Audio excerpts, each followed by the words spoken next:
thought the words would be like what we watched in the movies. Hey, oh God.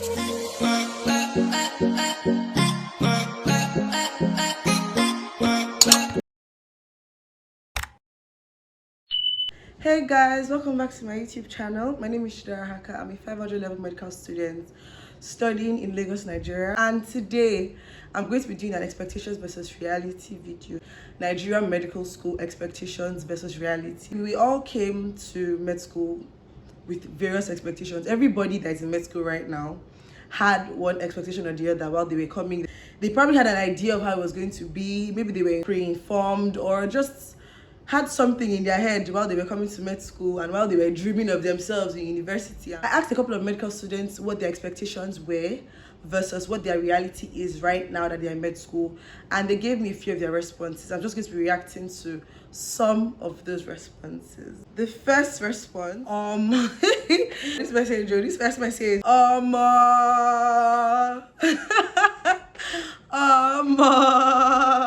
if you're not Nigerian and you're watching it, you may not understand, but it's very important. It shows that when I got to medical school, I played for the whole year too.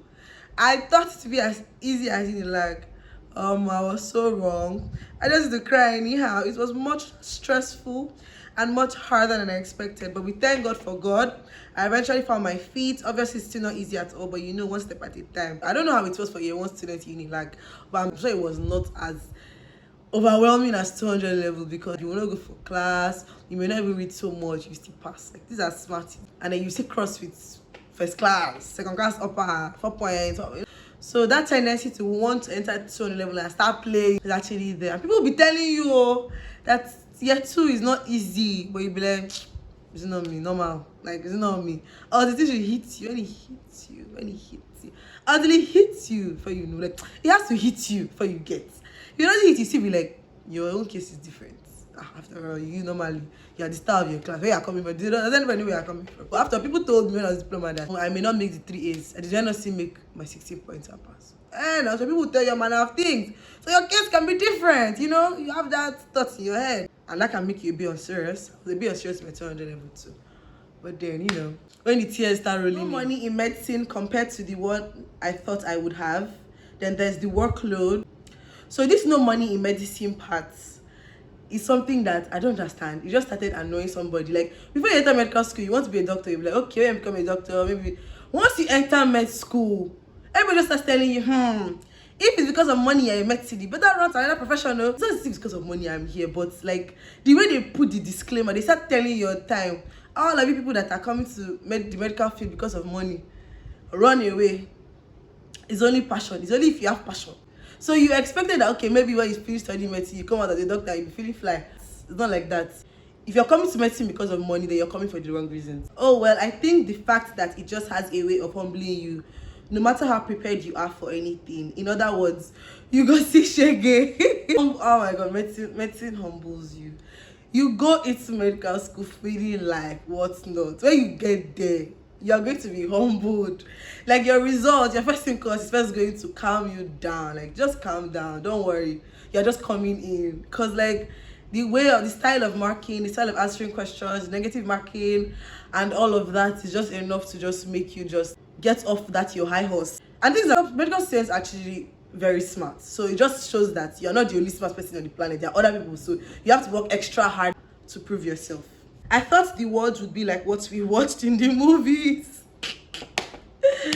Hey, oh God. You guys that watch Grey's Anatomy and all of that, like, there's a very huge difference between how the words are in all those movies and how it is in real life. But it's actually a real shock to some people because they don't expect it to be like that. I had been to a lot of hospitals before I started medical school, so it wasn't really a shock to me. But if you've been watching Grey's Anatomy and all of that, and you watch how their system works, you'll be very disappointed when it comes to our own medical system and you see how things work. It's actually a whole lot different. The words are totally different. Everything is different, safe. So there's nowhere to even start. Basically, everything is automated there. We still use files and all of that. You have tabs. We don't do all those things. Yeah, there's no ceremony here. It's just business as usual. It's actually very disappointing because medicine has gone beyond all of that. But when you come to Nigerian Medical School, especially our dear federal universities, It's something else. It's just something else. That's all I can say. It's something else. Didn't expect the grading system and examination styles. I expected regular A to E grading system and normal multiple choice questions, no negative marking. Yes, in medical school we don't use A to E grading system. Some schools do distinction, credit, pass and fail. Others do distinction, pass and fail. I don't know if this is only for Nigeria, but I know in UNILAG we do distinction, credit, pass, fail. Some other schools do distinction, pass and fail. And that distinction, pass and fail is very frustrating because even if you get, distinction starts from 70. If you get 69, you just passed the right for you. If you're not distinction, you've passed. So you that got 69 and somebody that got 51, because fail is from 49, 50 is pass. You that got 50 and another person that got 69, all of you got passed together. That's usually how it is done in some medical schools. While in some medical schools like UNILAG, credit is from 60. So at least you still feel like small, that at least you got a credit. But then, yeah, so we do that. So when you hear a medical student saying, I got a D, like when I told my mom I got a D, the first time she was like, you got a D, and you're smiling. And I'm like, no, a D means distinction, not D as per DD. So we use a different grading system. Also, the multiple choice questions and no negative marking. If I want to go shock me was the true or false, I didn't understand that. When I heard that medical school questions were true or false, I thought the true or false was going to be that. It was going to be easy because the true or false I think in primary school was very nice. So is it that true or false? But the true or false here, when they would twist the question for you,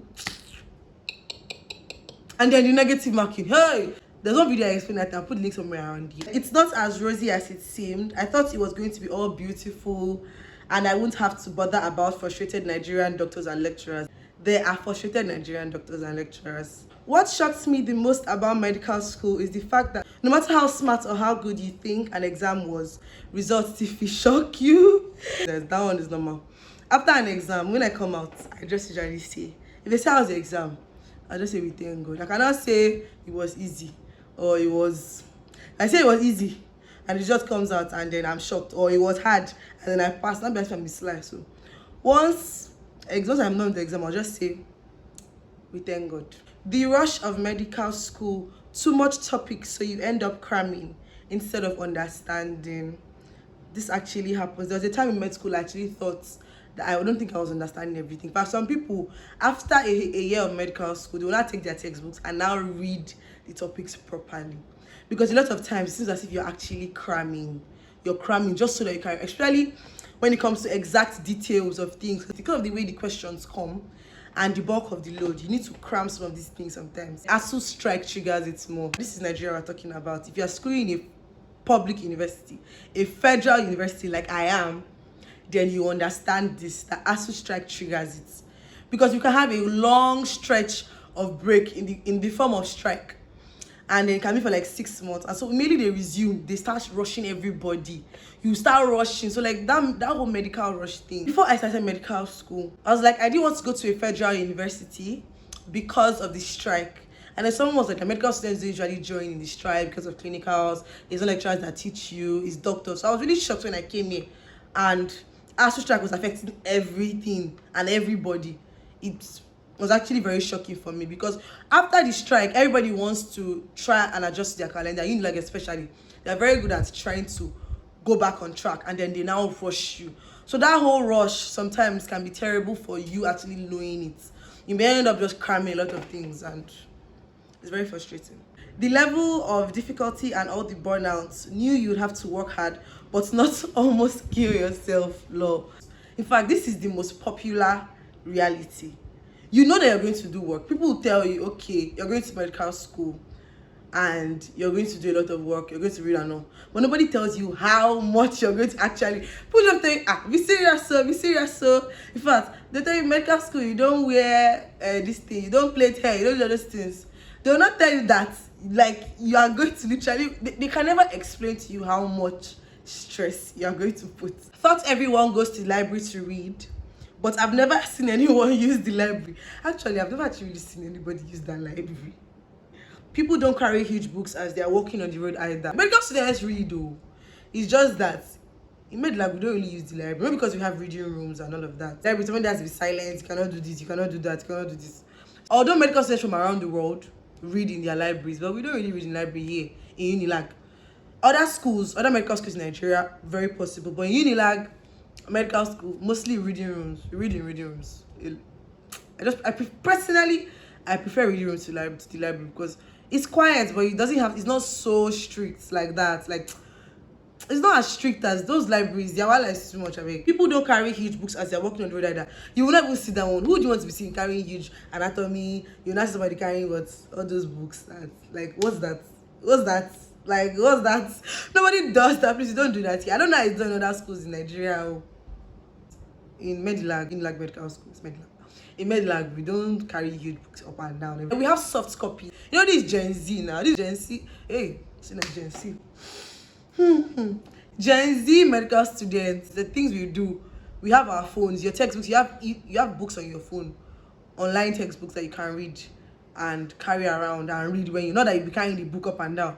And then even if you want to go for clinic and you want to carry some books, maybe you have surgery, carry surgery book. You don't have to carry surgery, internal medicine, all the other books together. Your day. Thank you guys for watching this video. Hope you liked it, hope you enjoyed it, hope you learned a thing or two.